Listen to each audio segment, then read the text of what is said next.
좋아요, 구독. 자, 그럼 회선시대 본격적으로 시작해 보겠습니다. 먼저 오늘 나스닥 선물 어떻게 흘러가고 있는지 시세 체크와 더불어서 이슈 체크, 전략까지 알아보겠습니다.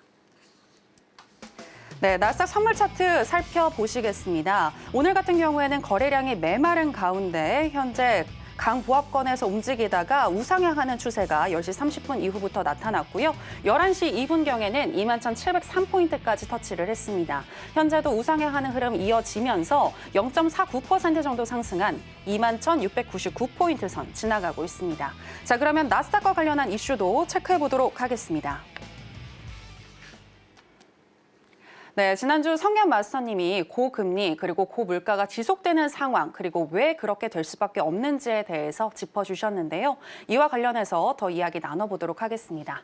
마스터님, 네, 지난주에 고금리 고물가를 경계하자라고 하셨는데 사실 지난주에 나왔던 물가 지표들은 좀 잘 나왔다라고 판단해 볼 수 있을 것 같은데요. 네네. 이후의 상황 어떻게 보시나요? 사실은 물가는 떨어지게 돼 있습니다. 그렇죠. 왜냐하면 우리가 인플레이션을 잡기 위해서 미국에서 금리 인상을 지속적으로 했기 때문에 금리 인상을 하게 되면 그 반작용으로 인플레이션은 떨어지게 돼 있습니다. 인플레이션이 떨어지면 그게 이제 긍정적인 효과고 미국 페드에서 2.0%로 가는 그런 한 가지 길인데 그 사이에 이제 부작용, 제가 말씀드린 부작용 있죠? 경기 사이클 내에서의 부작용.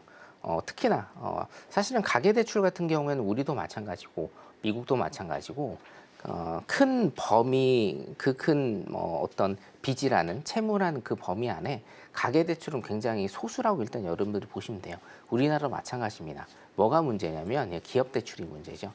기업대출, 우리가 뭐 대출을 받아봤자 신용대출을 기준으로 신용대출을 받아봤자 몇 천만 원에서 한 몇 억 정도, 한 요 정도인데 기업 대출은 차원이 다르기 때문에 금리 0.1%가 왔다 갔다 하는 거에 기업의 존폐가 결정이 되기도 합니다. 따라서 기업 대출이 굉장히 큰 문제이고 기업 대출의 부작용으로 인한 어떤 연쇄적인 도미노가 2025년에는 올 수가 있기 때문에 사실상 인플레이션 그것 조금 떨어졌다고 해서 그 부작용이 안 오느냐 절대는 아니고요. 절대 그런 건 아니고 인플레이션은 당연히 떨어지게 돼 있고 그러면 그 금리 인상에 대한 부작용이 어떻게 2025년 상반기부터 나타나느냐가 가장 중요한 핵심 포인트라고 일단은 할 수가 있겠습니다. 네. 네, 물가가 떨어진다고 하더라도 기업 대출에 대한 또 악순환이 이어지면서 미국 시장 하락할 수 있는 흐름이 나타날 수도 있겠다라는 내용에 대해서 짚어주셨는데요. 자, 그렇다면 또 최근에 또 금리 전망과 관련해서 마스터님 어떻게 생각하는지도 한번 여쭤보도록 하겠습니다. 원래는 금리 동결에 대한 이야기가 나오다가 최근에는 금리 인상에 대한 이야기도 또 거론되기 시작했습니다. 이 부분은 어떻게 보시나요? 그렇죠. 당연히 제가 이제 작년부터 계속 말씀드린 게 금리 동결과 금리 인하만 일단 포커스를 계속적으로 맞췄는데 지금 금리 인상을 계속적으로 할 거리가 아직 남아있다라고 제가 작년부터 계속적으로 말씀드리잖아요. 왜냐? 인플레이션이 지금 하방 경직성을 일단 굉장히 많이 보였어요. 이번에 밑으로 내려간 건 맞는데 생각보다 굉장히 많이 빠지지 않은 겁니다. 왜냐하면 지금 조금 있으면 여러분 있죠? 자, 한 달만 있으면 어떻게 되나요? 금리 인상이 3년 차로 접어들게 돼요. 만 3년입니다. 만 3년 차고 4년 차로 일단은 접어들게 된다는 얘기죠. 그렇기 때문에 이 금리 인상에 대한 항상 가능성 굉장히 열려 있다. 언제 열려 있습니까? 그 인플레이션이 생각보다 낮춰지지 않으면 이게 고금리 고물가에 고착화가 되기 때문에 이거를 빨리 정상적인 범위에서 돌리려고 한다라고 하면 금리 인상을 할 수밖에 없는 그런 거리도 계속적으로 남아있다고 제가 말씀드렸거든요. 네. 그래서 금리 인하가 지금 조금 스탑이 된 상황에서 미국도 조금 한두 회차 정도 좀 볼 것 같아요. FOMC 한두 회차 정도 보면서 여러 가지 데이터를 보면서 인상이냐, 동결이냐, 인하냐. 자, 이제는 계속적으로 여러분들 금리 인하만 생각을 하셨을 겁니다. 근데 매크로 시장은 그렇게 지금 가지 않고 있습니다. 인하도 할 수 있고 동결도 할 수 있고 인상도 할 수 있는 그런 굉장히 다변화된 그런 경제 상황이다. 일단 이렇게 보시면 되고요. 두 번째로 아까 초반에 제가 트럼프 얘기를 했는데 일단 지수 같은 경우에는 조금 오를 가능성이 많아요. 왜냐? 트럼프가 일단은 친미 정책, 그렇죠? 완전한 친미 정책을 지금 쓰려고 하고 있기 때문에 당분간은 지수가 조금 오르는 현상이 발생할 수 있다라고 여러분들이 보시면 되겠고, 그렇게 되면 우리 해외 선물 같은 경우에도 상방으로 일단은 갈 수 있는 거리는 조금 그래도 그냥 한 1분기 정도는 최소한 가지 않겠느냐, 일단 이렇게 보고 있습니다.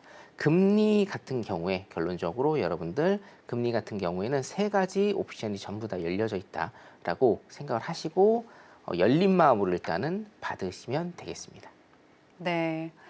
네, 트럼프의 친미 정책, 그러니까 친기업적인 정책으로 인해서 미 증시는 당분간 우상향할 수 있겠다라고 분석을 해주셨고요. 다만 금리 결정과 관련해서는 금리 인하뿐만이 아니라 동결과 또 인상에 대한 가능성까지 열어놔야 한다라고 얘기해 주셨습니다. 자, 그리고 이제 오늘부터 트럼프가 취임을 하게 되는데요. 취임식이 무려 3박 4일 동안 예정이 되어 있습니다. 마스터님, 그동안 우리는 어떻게 또 매매 전략 취하면 좋을까요? 네, 일단은요. 사실 여러분들 복잡하게 생각하실 거 없어요. 물론 제가 바로 직전에 일단은 말씀을 드렸습니다. 그 트럼프 같은 경우에는 지금 그 친미 정책을 계속적으로 쓰고 있고 관세로 다른 나라들의 어떤 무역 적자를 메우려고 하고 있기 때문에 지수가 조금 오를 수가 있어요. 근데 이것도 사실상 예측일 뿐입니다. 그렇죠?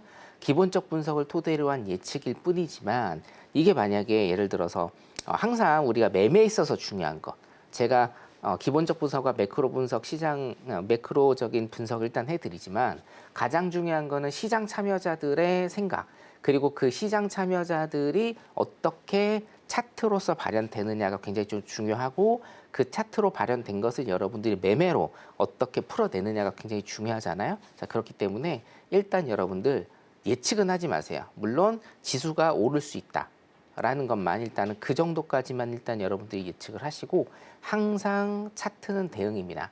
매매는 대응이기 때문에 대응의 영역으로 여러분들이 풀어가시면 되겠고, 자, 그러면 그 대응의 영역에서 가장 중요한 게 무엇이냐? 바로 기법이나 차트, 뭐 로직 같은 건데, 이것도 성견 선생의 대표적인 4가지 로직이 있지 않습니까? 그 로직대로만 여러분들께서 매매를 하시는 습관을 들이면 이제 리스크 줄어들면서 여러분들 재밌게 내일이 있는 매매를 일단은 하시리라 제가 보고 있습니다. 덧붙여서 매주 화요일 제가 이제 공개 방송을 하지 않습니까? 공개 방송을 하기 때문에 공개 방송 참여하시면 여러분들 리스크 줄이는 법, 그리고 어떻게 2025년에 매매를 해야 될지에 관해서도 제가 상세히 설명을 드리도록 하겠습니다. 네, 트럼프 취임식 동안 지수가 오를 가능성은 있으나 예측을 하기보다는 대응으로 해야 한다 얘기해 주셨습니다. 예측보다는 대응의 영역이다라는 부분 여러분들 기억을 하시면서 그 대응 어떻게 할지 구체적으로 더 알고 싶으신 분들은 하단에 나가고 있는 내용 참고하셔서 내일 있을 무료 공개 방송 성견 마스터님과 함께 해보시면 되겠습니다. 자, 그리고 오늘 비트코인이 또 사상 최고치를 경신하면서 이 흐름과 관련해서도 궁금하신 분들 계실 것 같은데요. 추가적으로 살짝 여쭤보겠습니다. 마스터님, 비트코인이 사상 최고치를 돌파했는데 이러한 코인 시장의 랠리 계속 이어질까요? 자, 코인 시장을요, 여러분들 2가지로 일단은 조금 나눠 보셔야 돼요. 네. 비트코인과 뭡니까? 알트코인을 네. 일단은 나누셔야 되는데, 비트코인, 일단은 비트코인 같은 경우에는 여러분들 이제는 코인 한 개의 상품군으로 일단 보시면 안 됩니다. 무슨 얘기냐면 어떤 코인이 오르는 것과 내리는 것에 대한 지표, 지수로 일단은 조금 생각하시는 게 좋을 것 같아요. 뭐 조금 더 과장돼서 말씀을 드리면 태양처럼 그렇게 보시는 게 낫습니다. 그러니까 비트코인은 하나의 지수다. 일단 이렇게 평가를 하시면 될 것 같고, 비트코인은 여러분 이제 요거 생각하셔야 됩니다. 매일 오르는 종목 없고, 현물 주식 같은 경우에도 매일 오르는 종목 없고 매일 내리는 종목이 없습니다. 항상 눌림을 주고 어떻게 됩니까? 휩소를 주면서 올라가죠. 그리고 또 내려갑니다. 비트코인도 지금 마찬가지입니다. 여러분들 많은 분들이 하나로 일단 1억 정도를 생각을 하셨는데, 그거는 제가 여기에서 몇 주 전에 말씀드린 적이 있습니다. 그건 아닙니다. 굉장히 잘못된 거고요. 10만 달러 기준으로 일단은 보셔야 된다라고 제가 말씀을 드렸죠. 10만 달러면은 1억 4천에서 1억 5천입니다. 10만 달러. 그러니까 우리가 이제 5단위, 10단위를 굉장히 좀 중요하게 생각하고 그런 거는 이제 미국이나 우리나라나 마찬가지거든요. 그래서 뭐 $10,000, $50,000, $100,000. 10만 달러면 지금 환율로 1억 4천에서 한 1억 5천 정도 되기 때문에 이 부분에서 굉장히 조금 많이 다시 올리려는 자와 그리고 팔았다가 다시 사려는 자 아니면 팔아서 시장을 빠져나가려는 투자자들이 굉장히 많이 싸우고 있는 구간이라고 일단 보시면 되겠습니다. 하지만 비트코인 같은 경우에는 등락을 일단은 거듭하지만 우상향으로 계속해서 갈 거라는 거에 대해서는 아마 이견이 없을 것 같고요. 네. 알트코인 같은 경우에도 지금 조금 오를 겁니다. 밑에 지금 이슈도 뜨고는 있는데 저거는 굉장히 좀 사실은 저도 쇼킹했거든요. 트럼프가 자기 이름으로 자기 코인을 만든 거예요. 자기가 만든 겁니다. 그래서 얼마나 이 트럼프 대통령이 친코인 정책을 쓰려고 지금 하느냐. 일단 이렇게 여러분들이 받아들이시면 되겠고 비트코인은 지속적으로 우상향을 할 건데 많이 털고 갈 겁니다. 그러니까 무슨 얘기냐면 여러분 현물은 파시는 게 아닙니다. 그렇죠? 예. 그러니까 현물은요. 이게 정말 좋다. 미래까지 내 자산으로 충분하다라고 생각이 드시면 파는 게 아닙니다, 여러분. 그냥 여러분들께서 사망하시기 전까지 들고 간다라는 생각으로 그렇게 들고 가시는 거예요. 대신 알트코인은 좀 달라요. 알트코인 같은 경우에는 사실 비트코인도 처음에 이제 그게 문제였거든요. 이게 정말 달러의 대용으로 쓸 수 있는가? 거기에 대해서는 아직도 퀘스천 마크가 굉장히 많이 붙어요. 왜 그런지는 제가 지금 뭐 설명을 조금 드릴까요?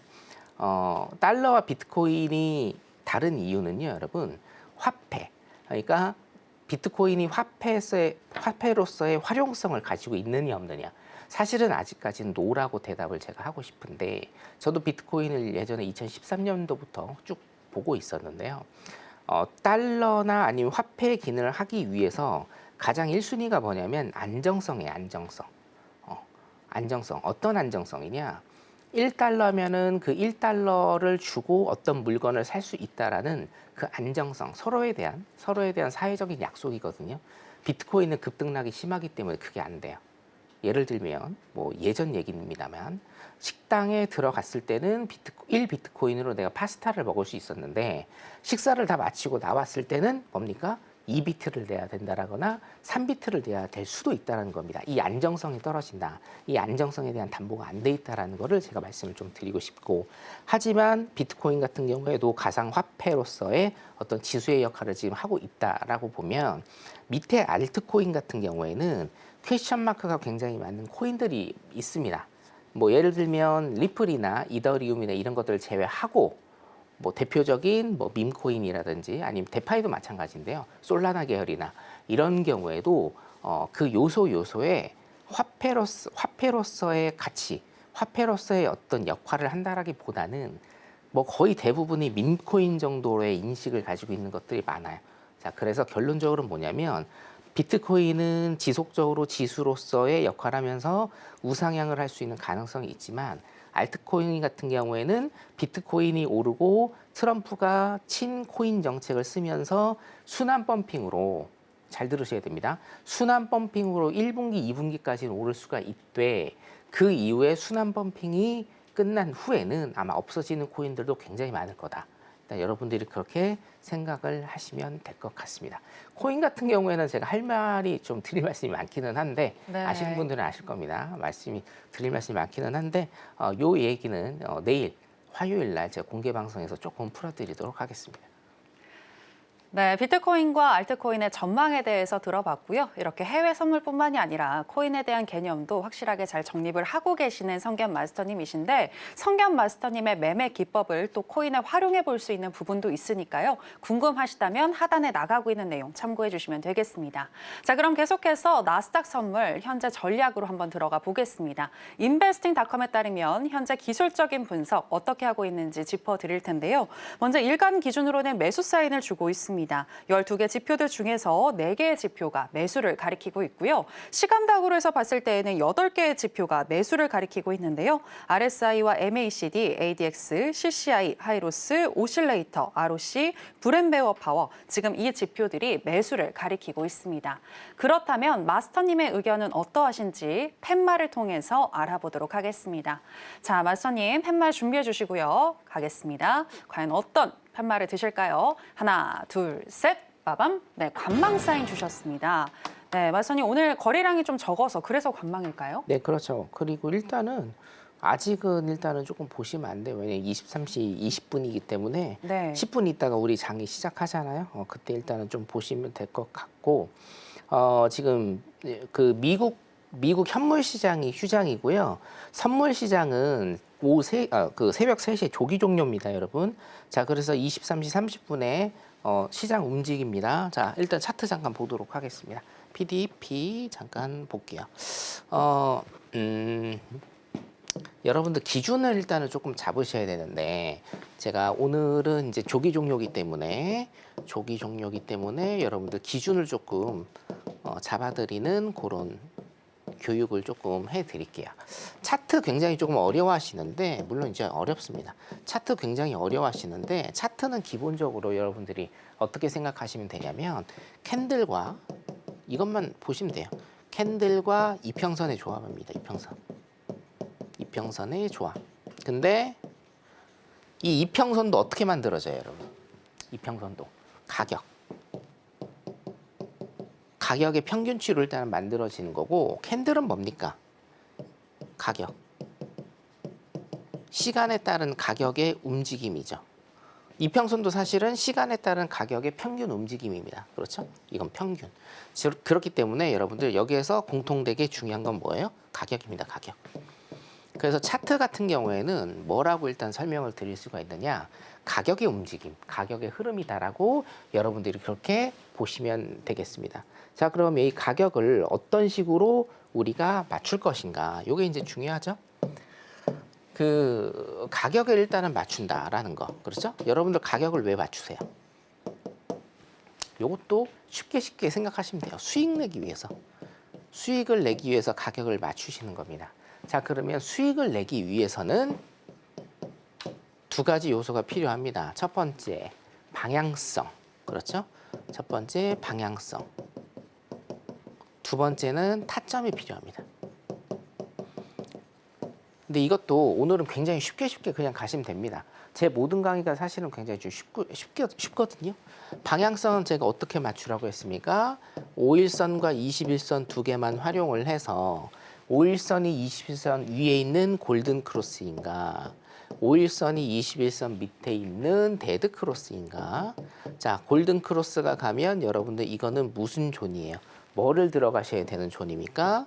매수를 들어가셔야 되는 매수존으로서 활용을 하시면 되고, 데드 크로스면 뭐예요? 매도존이다. 그렇죠? 매도존으로 활용을 하시면 됩니다.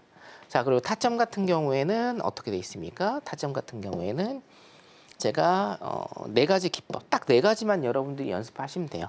5일선 기법과 21선 기법, 그리고 수렴과 발상 기법. 네 번째는 성견 차트 진입 로직. 성견 차트 진입 로직 같은 경우에 지금 여기에서 나오지는 않고 내일 화요일 날 공개 방송 참여하시면 여러분들이 최장 4일 동안 무료로 보실 수가 있습니다. 자, 요거 네 가지입니다. 자, 그래서 요 정도만 여러분들이 아시면서 방향성 설정하시고 진입하시고 청산하시면 된다. 자, 여기에서 한 가지만 더 플러스를 해드리면 차트에 대한 개념입니다. 차트. 자, 차트에 대한 개념은 뭐예요? 가격이 형성되어 있는 차트는 가격이 형성되어 있는 것이고 이 가격을 우리가 수익으로 이끌기 위해서는 이런 과정들만 많지 않죠? 이런 과정들만 연습하시면 된다. 그리고 차트를 한 말씀 조금 더 드리자면 이거는 뭡니까? 뭘로 구성이 되어 있어요? 수렴과 발산으로 구성이 되어 있다. 수렴은 쉽게 얘기해서 횡보와 박스 구간이다. 횡보 박스 구간이다. 발산은 뭡니까? 횡보 박스로 인해서 에너지를 충전하고 힘을 모은 다음에 이거를 매수든지 매도든지 퍼뜨리는 이런 과정이 있어야 된다. 이런 과정이다라는 거예요. 자, 그러면 여기서 차트 분석을 하실 때 여러분들이 보실 건 뭐냐면 첫 번째, 이 시간대가 주요 시간대인가 아닌가를 일단은 보셔야 된다라는 겁니다. 자, 나스닥 차트입니다. 나스닥의 주요 시간은 언제죠? 일단 제가 말씀드리는 거는 오후 10시 이후에 보시는 게 가장 베스트입니다. 주요 시간대. 그럼 주요 시간대 10시 이전. 10시 이전은 여기는 주요 시간대가 일단은 아니라고 보시면 되는 겁니다. 자, 그런데 여기에서 짧게 추세가 한번 나오기는 했습니다. 요거는 그냥 무시하셔도 돼요. 그럼 여기는 뭡니까, 여러분? 여기는. 자, 여기에서 여기까지는. 여기에서 여기까지는 수렴과 발산 중에 수렴입니다. 수렴. 수렴의 시간. 수렴의 시간이 어디까지 지속됐어요? 22시 30분까지 지속이 됐습니다. 그래서 여기까지가 수렴. 그 다음에 22시 30분 이후에 매수 쪽으로 발산이 일어나는 겁니다. 그 차트를 쭉 보면요, 여러분 되게 단순하게 일단은 보시면 돼요.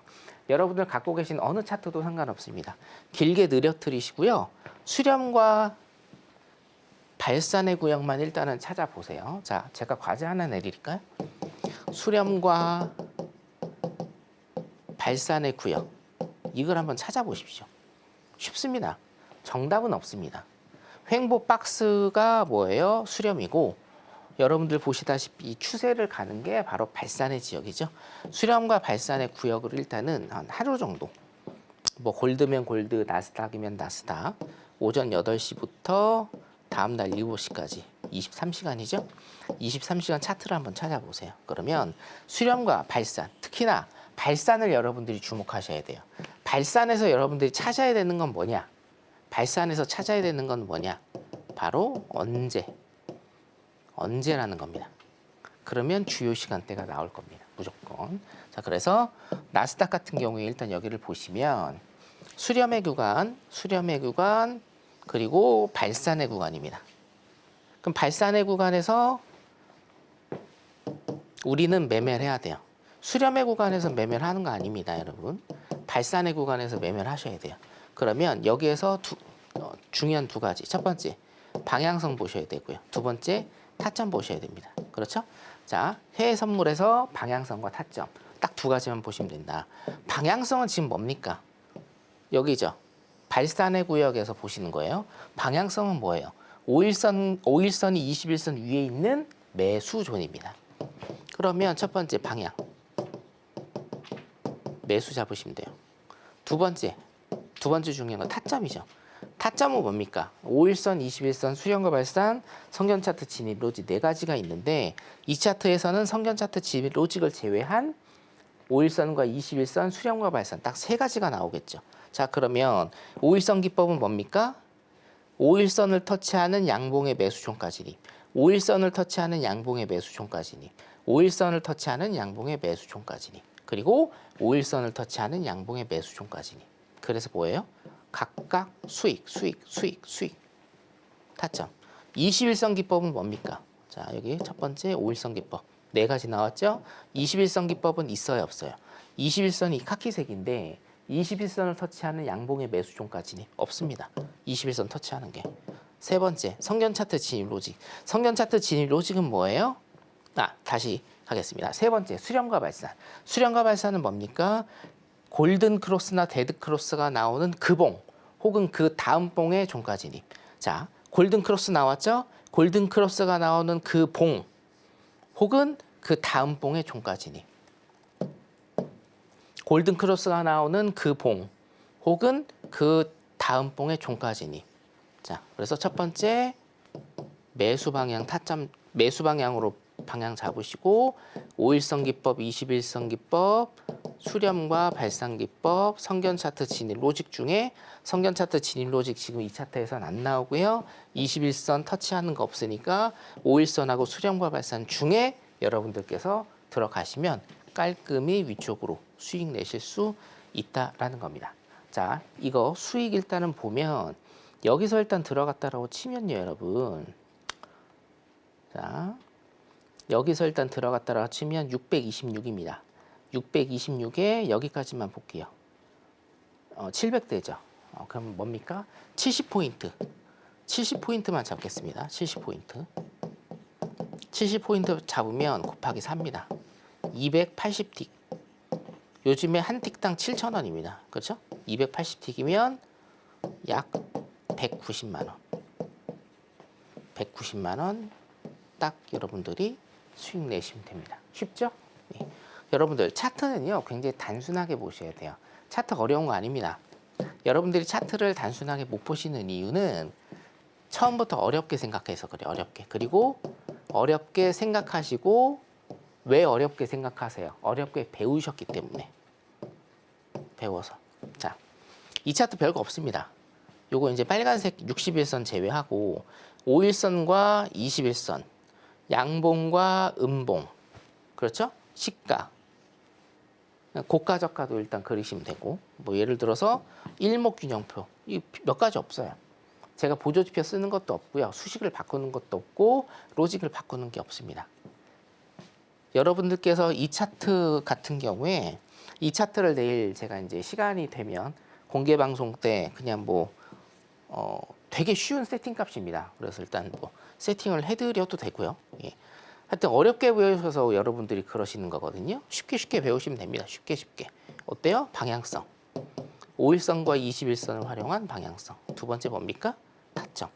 타점은 성견 선생이 가르쳐준 딱 4가지 타점만 하셔서 진입과 청산을 반복하시면 그게 여러분들 수익을 지켜주리라 봅니다.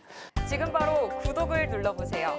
실시간 경제 뉴스, 투자 전문가들의 다양한 시황과 정확한 분석, 또 알찬 투자 정보까지 신뢰할 수 있는 저희 서울경제TV와 함께하세요.